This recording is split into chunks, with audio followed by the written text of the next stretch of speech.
Late yesterday, I canceled a carefully planned operation which was underway in Iran to position our rescue team for a later withdrawal of American hostages who've been held captive there since November 4th. Equipment failure in the rescue helicopters made it necessary to end the mission. And about that time, the leaders passed the abort message back to the president saying, hey, this is not going to work. And the president was responding, hey, fine, abort. And right about then, a helicopter was repositioning behind a C-130 to get gas and browned itself out in the dust cloud of this sandy desert landing site and collided into the plane it was repositioning behind.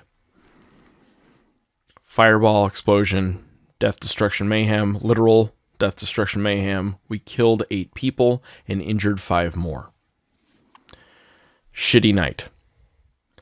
The rescue force evacuated, leaving behind several damaged but more or less intact helicopters, along with the equipment in them, the secrets in them. The team all evacuated out of the C-130s, made it home, minus 8 casualties and 5 injured. And the rescue force assembled back at a staging base. They were kind of torn up in every sense. Some Brits at the staging base brought by a case of beer with, it had some marker scratched on it. It said, "From us all to you all for having the guts to try," which is kind of a famous saying now in the special ops world. The hostages remained in place for 444 total days. And they were released the day President Reagan took office. Not a coincidence. The Iranians scattered the hostages all around the country to make it harder for future rescue attempts. They end up getting released anyway, right?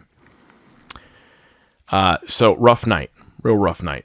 There are some lessons that we need to take from that. Some people refer to Eagle Claw as a successful failure because from Eagle Claw grew the Special Operations Command and all the capabilities we now have. I hate that phrase. Successful failure is completely meaningless to me. It was a failure. We learned a lot from it. We drew some success out of it. But we need to be honest. When we screw up, you need to say, hey, this was bad. And the quicker you are to acknowledge that, the better your ultimate outcome is going to be, right?